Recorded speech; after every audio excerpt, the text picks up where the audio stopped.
বাক্সাৰ নিকাচিত গোৰ্খা সাংস্কৃতিক গৱেষণা কেন্দ্ৰৰ আধাৰশিলা স্থাপন।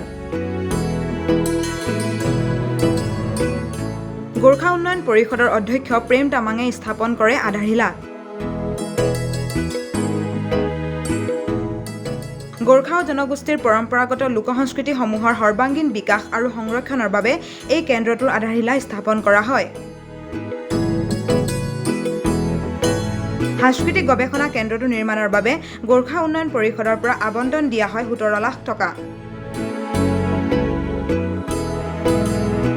আজিৰ আধাৰশিলা স্থাপনৰ কাৰ্যসূচীত গোৰ্খা উন্নয়ন পৰিষদৰ উপাধ্যক্ষ ৰাম দাহাল, নেপালী সাহিত্য সভা, গোৰ্খা সন্মিলনৰ নেতা কৰ্মী উপস্থিত আছিল।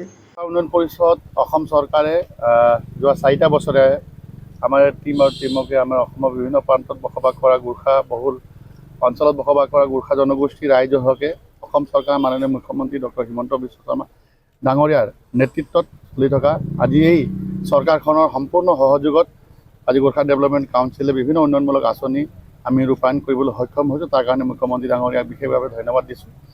লগতে আজি সৌভাগ্য যে গোৰ্খা ডেভেলপমেণ্ট কাউন্সিলৰ মজিয়াদি আজি অসমৰ বিভিন্ন ক্ষেত্ৰতে আমি উন্নয়নমূলক আঁচনি আমি ৰূপায়ণ কৰিবলৈ হৈছোঁ। বিভিন্ন ঠাইত আমি মাৰ্কেট প্লেচ বনাই দিছোঁ, বিভিন্ন ঠাইত আমি মিনি মেৰিজ হল বনাই দিয়া হৈছে। লগতে বিভিন্ন আজি 3টা বছৰে প্ৰায় 100টাতকৈ অধিক মন্দিৰ বা এনেধৰণৰ অনুষ্ঠানবোৰ বাউণ্ডেৰী ৱাল বা মন্দিৰ নিৰ্মাণ কৰি থকা হৈছে। ছাত্ৰ ছাত্ৰীসকলৰ সুবিধাৰ্থে APSC কোচিং কৰি থকা হৈছে। আজি খেলৰ ক্ষেত্ৰত যদি কোৱা হয়, আমি ফুটবল খেল আয়োজন কৰি বা খেলৰ ক্ষেত্ৰত আমাৰ ল'ৰা ছোৱালীক কেনেধৰণে আগ্ৰহ আনিব পাৰি তাৰ কাৰণে চিন্তা চৰ্চা কৰা হৈছে।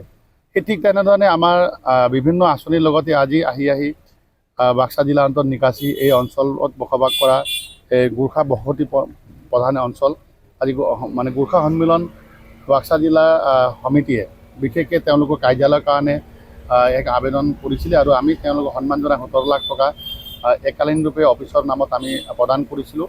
লগতে আজি 4টা কাৰ্যসূচী আছে আমাৰ আৰু এটা শিৱ মন্দিৰৰ কাৰণে আমি এককালীনভাৱে অনুষ্ঠান আমি আগবঢ়াইছিলোঁ আৰু লগতে এটা আমাৰ বুদ্ধ ধৰ্মাৱলম্বী লোকসকল যিহেতু যথেষ্ট আছে, ইয়াৰ মানুহখিনিক যাতে আমি সন্মান দিব পাৰোঁ তাৰ কাৰণে এটা আমি কাৰ্যসূচী লৈছোঁ। এনেধৰণে অসমৰ বিভিন্ন প্ৰান্তৰ লগতে বাক্সা জিলাতে আজি আমাৰ দিনজোৰা কাৰ্যসূচী আমাৰ প্ৰায় আমি সম্পূৰ্ণ ক'ব লাগিব। উপাধ্যক্ষ ৰাম দাহাল ডাঙৰীয়াৰ লগতে আমাৰ প্ৰায় 10জনকৈ আমাৰ গোৰ্খা উন্নয়ন পৰিষদৰ সদস্যদ্বয় আৰু আমাৰ বৃহৎ এটা টিমে আজি বাক্সা জিলালৈ আহিছিলোঁ আৰু উন্নয়নমূলক কাৰ্যসূচী ৰূপায়ণ কৰিবলৈ আজি ৰাইজৰ সহযোগত আমি ছাকচেছ হৈছোঁ। তাৰ কাৰণে পুনৰবাৰ অসম চৰকাৰক আমি ধন্যবাদ দিব বিচাৰোঁ। আজি আমাৰ এই নিকাচি বৃহৎ অঞ্চলত আমাৰ গোৰ্খা সন্মিলনৰ বাক্সা জিলাৰ কাৰ্যালয়ৰ বিশেষকৈ আমি আৱশ্যক বোধ কৰিছিলোঁ। আজি তেখেতে আমাৰ ইয়াত উপস্থিত থাকি আমাৰ বাক্সা জিলা গোৰ্খা সন্মিলনৰ নেতৃত্বত এখনি কাৰ্যালয় ও ৰিচাৰ্চ চেণ্টাৰ হিচাপে তেওঁ 17 টকা ঘোষণা কৰিছে, লগতে আধাৰশিলা স্থাপন কৰিছে।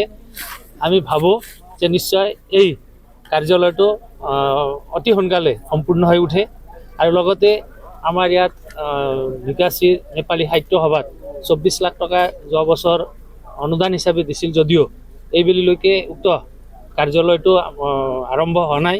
মই ইয়াৰ জৰিয়তে তেখেতক অৰ্থাৎ আমাৰ অধ্যক্ষ মহোদয়ক আহ্বান জনাম যে অতি সোনকালে যে আমাৰ 24 লাখ টকাৰ যিখিনি কাম আৰম্ভ হোৱা নাই, অতি সোনকালে কামটো আৰম্ভ কৰিবলৈ মই আহ্বান জনাইছোঁ। আৰু লগতে তেখেতসকলে যিটো ডেভেলপমেণ্টৰ কাম হাতত লৈ আগবাঢ়ি আছে, নিশ্চয় আমাৰ গোৰ্খা সমাজত উন্নতি হ'ব বুলি মই ভাবোঁ।